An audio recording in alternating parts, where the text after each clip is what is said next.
Presidential Decree number 1517. In our session, this is all what we're going to talk about.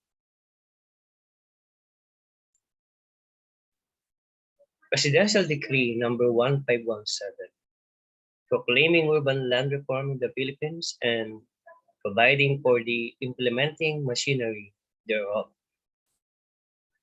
Whereas it is declared objective of the new society to effect social, economic, and political reforms attuned to the establishment of a secure national community and to an improved quality of life for all citizens and for all others who may sojourn our shores. Whereas the quality of human life in our times is inescapably determined by the relationship among population, resources, the environment, and intelligent policies. Whereas human settlement is an integrative concept embracing the interdependence of man's environment, human shelters and structures, and the design and organization of human communities consistent with the national framework plan, all for the people's security and well-being. Whereas land is the ultimate platform of all man's activities and the crucial factor in determining the shape of human settlements. Whereas the basic law of the land explicitly provides for the regulation of the acquisition, ownership, use, enjoyment, and disposition of private property, and for the equitable diffusion of property ownership and profits, which includes lands and land resources. Whereas the traditional concept of land ownership has aggravated the problem arising from urbanization, such as the proliferation of blighted areas and the worsening of the plight of the urban poor, and as stone valid and legitimate grievances in urban centers, giving rise to social tension and violent conflicts. Whereas a social reform objective of the new society is to renew blighted areas, improve the conditions of the urban poor, and resolve and redress legitimate grievances arising therefrom, while at the same providing incentives to progressive landowners and developers who wish to develop their lands in accordance with government plans and programs responsive to community welfare. Now, therefore, in the light of the above premises, I, Ferdinand E. Marcos, President of the Philippines, by virtue of the powers vested in me by the Constitution, do hereby order and decree and make as part of the new law of the land that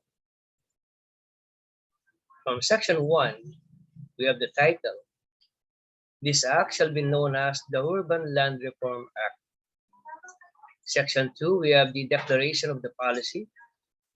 This hereby declare to the policy of the state to liberate our human communities from light, congestion, and hazard and promote their development and modernization, to bring out the optimum use of land as national resource for public welfare, rather than as a commodity of trade subject to price speculation and indiscriminate use, to provide equitable access and opportunity to the use and enjoyment of the fruits of the land, to acquire such lands as are necessary to prevent speculative buying of land for public welfare, and to maintain and support a vigorous private enterprise system responsive to community requirements in the use and development of urban lands. Under Section 3, we have now the following definition of terms. As used in this decree, the following words and phrases shall have the following meanings and definitions. Development rights, also known as new use rights, refer to the right to use and or develop land and improvements thereon, including putting them to a more intensive use, conversion to a more profitable use, increasing density, and the like. Land assembly refers to the acquisition of lots, buying ownership through, among others, expropriation, or negotiated purchase for the purpose of planning and development, unrestricted by individual property boundaries. Land banking refers to the acquisition of land and in advance of actual need for the purpose of acquiring lands at existing use value and disposing of them in a manner which would influence land price formation and promote land development. Land exchange refers to the process of bartering land for another piece of land and or shares of stock of equal value in a government or quasi-government corporation.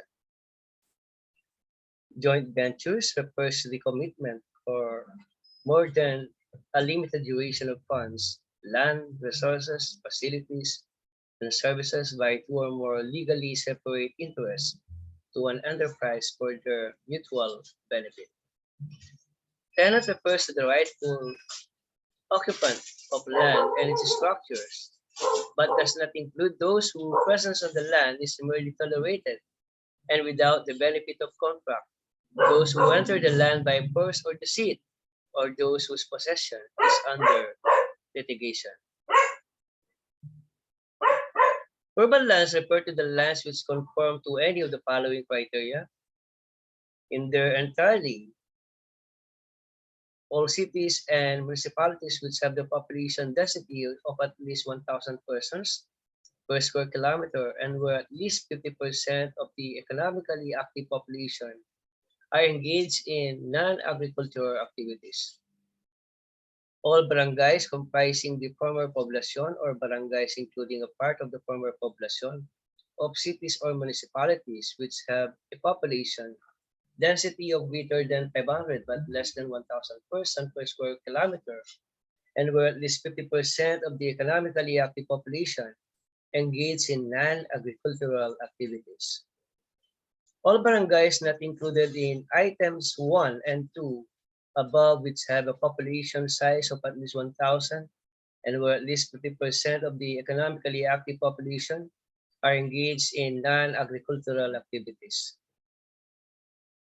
Urbanizable lands refers to sites and land areas which, considering present characteristics and prevailing conditions, display a marked and high probability of becoming urban lands within the period of 5 to 10 years.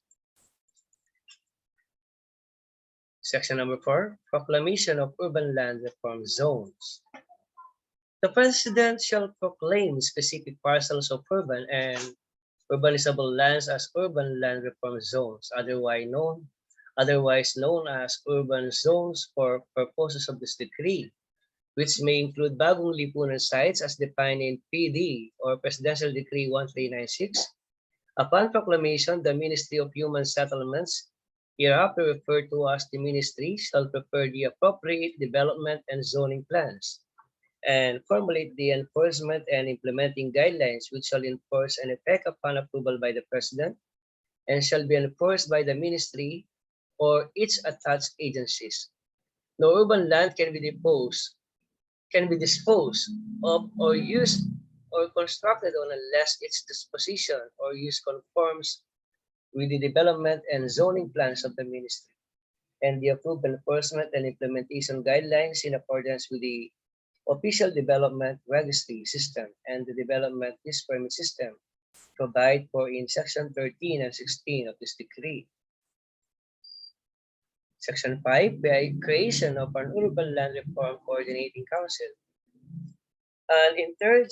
an interagency body to be known as the Urban Land Reform Coordinating Council, hereinafter referred to as the Coordinating Council, is hereby constituted. It shall be composed of the Ministers of Human Settlements, Agrarian Reform, Finance, Justice, Local Government, and Community Development, Industry, Natural Resources, and the President of the Land Bank, with the Minister of Human Settlements as the Chairman. The Ministry, in conjunction with the Coordinating Council, shall formulate the general policies and guidelines for the Urban Land Reform Program and its rules and regulations which shall come into force and effect upon the approval of the President. Section 6, Land Tenancy in Urban Land Reform Areas.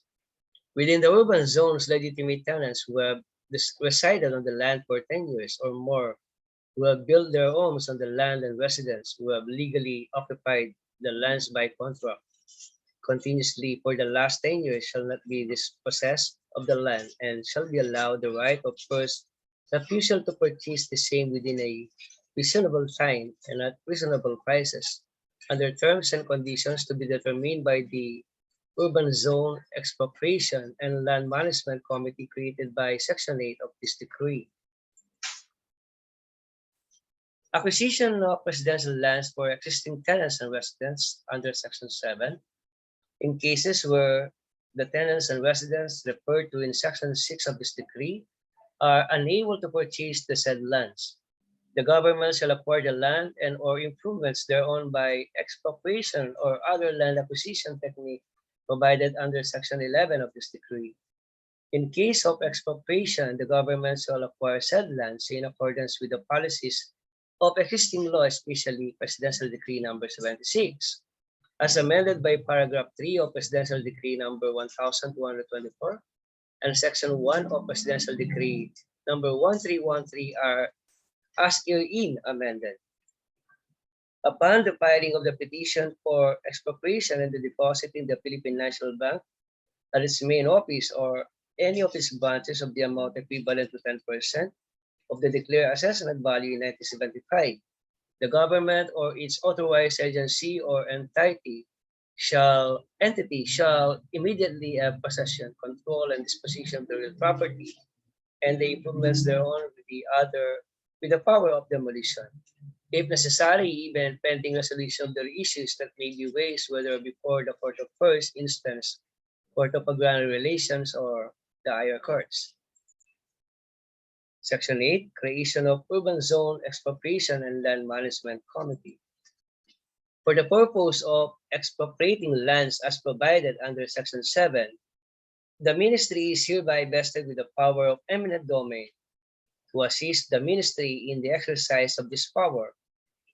An Urban Zone Expropriation and Land Management Committee, hereinafter referred to as the Committee, shall be created in the city, town, or locality or within the urban zone to be composed of members from the relevant government and private sectors designated by the Minister of Human Settlements, with the authorized representative of the Ministry serving as the chairman.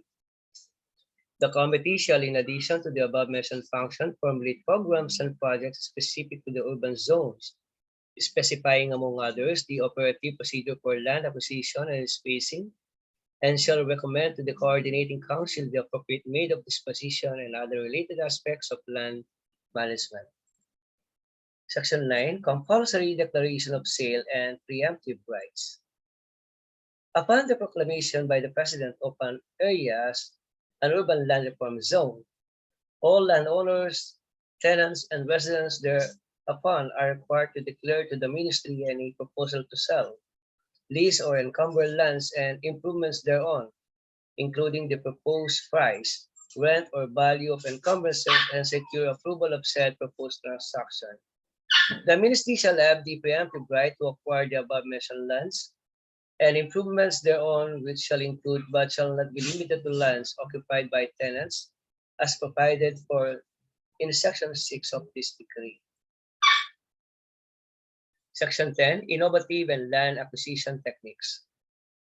The Ministry or its appropriate attached agency is hereby authorized to utilize any innovative land acquisition techniques as an alternative to land purchase and expropriation for the purpose of acquiring lands within the proclaimed ULRJS and or bagong lipunan sites, including land assembly, land banking, land exchange, land consolidation, and readjustment and joint venture arrangements. Section 11 for land valuation. The Ministry of Finance shall develop and utilize new valuation techniques and assessment classification levels appropriate to the innovative acquisition techniques and tax system provided for in this decree. Section 12, Official Development Registry.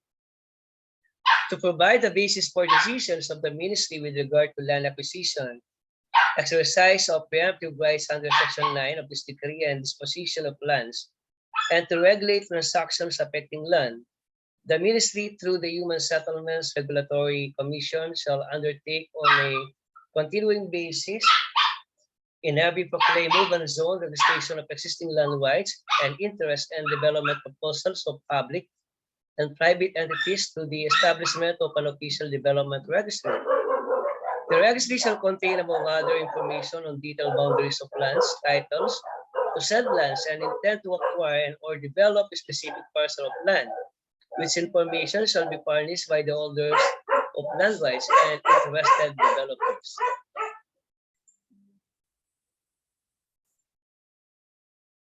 Section 13, for the role of the Bureau of Lands and the Land Registration Commission. The Bureau of Lands and the Land Registration Commission shall provide the ministry with the cadastral maps and other information entered into the development registry. The Land Registration Commission shall, prior to the registration of any transactions affecting properties in the urban zones, first secure clearance from the ministry. Section 14, for land disposition. The government shall adopt as a general policy combination of land disposition techniques within the urban land reform zones. The ministry is hereby authorized to utilize innovative land disposition techniques in urban zones and or bagong lipunan sites, including neighborhood ownership, the residential freehold subject to improvement conditions, and the reservation of development rights and tenure in improvements separate from the tenure in land. For this purpose, the Human Settlements Development Corporation, created under PD 1396 as the corporate arm of the ministry, shall, notwithstanding the prohibition contained in Section 7 of PD 1396, be authorized to dispose of lands and in any of them manner provided for in this section. The ministry, in consultation within the coordinating council, shall determine the appropriate land disposition schemes for each urban zones. Section 15, Development Use Permit System for Urban Land Reform Areas. A comprehensive development use permit system is hereby established in proclaimed urban zones and or bagong lipunan sites, which shall govern the development of lands within said areas. Under this system, no development of lands, including its use, alteration, and construction thereon, shall take place without the corresponding development use permit being issued by the ministry through the Human Settlements Regulatory Commission. For the taxation under Section 16, within designated urban zones and or bagong lipunan sites, the government shall implement a taxation system in support of the basic policies underlying the Urban Land Reform Program. For this purpose, the Ministry of Natural Resources and the Ministry of Finance shall conduct an inventory assessment of idle lands throughout the Philippines, with priority given to the urban zones. Section 17, Land Development Financing. To ensure and encourage private participation in land development and management activities in the ministry, within the appropriate public and private agencies, shall develop and recommend for the President's approval appropriate programs which shall mobilize land development funds from private individual group, sources, government financial institution, joint public-private ventures, and private financial institutions. Land Development Accounting. The ministry shall, where deemed necessary, institute a land development accounting system for urban zones and designated bagong lipunan sites, which shall constitute a record of market transactions and revenues related to government land acquisition, development, and management activities. Section 19, for public hearings. The ministry, through the Human Settlements Regulatory Commission, shall, upon a proclamation of urban zones, conduct public hearings in order to allow the persons affected by said proclamation and related acts to present their views, grievances, and recommendations to the ministry. For Section 20, let's talk about the administrative fines. Any violation of any provisions of this decree or any of the rules or regulations issued thereunder shall be subject to the fines not exceeding 10,000 pesos to be imposed by the Ministry to the Human Settlements Regulatory Commission. For penal provision, Section 21, any person, firm, or corporation who shall violate the provisions of this decree and or any rules or regulations issued thereunder shall, upon conviction, be punished by a fine of not more than 20,000 pesos and or imprisonment of not more than 10 years or both at the direction of the court, provided that in the case of a corporation, firm, partnership, or association, the penalty shall be imposed upon its official for such violation. And in case the guilty party is an alien, he shall immediately be deported after payment of the fine and serving the imprisonment, provided further that every day that the violation shall be carried on or permitted to be carried on shall be considered as a separate offense. Section 22, Repealing Clause. All laws, decrees, executive orders, rules, and regulations inconsistent herewith are hereby repealed, amended, or modified accordingly. Section 23, Separability Clause. If for any reasons any section or provision of the decree is hereby declared to be unconstitutional or invalid, the other provisions thereof are not affected, shall continue in full force and effect. Section 24, for its effectivity, this decree shall take effect immediately. Done in the city of Manila, this 11th day of June, in the year of our Lord, 1970. That's all for today. Thank you and God bless.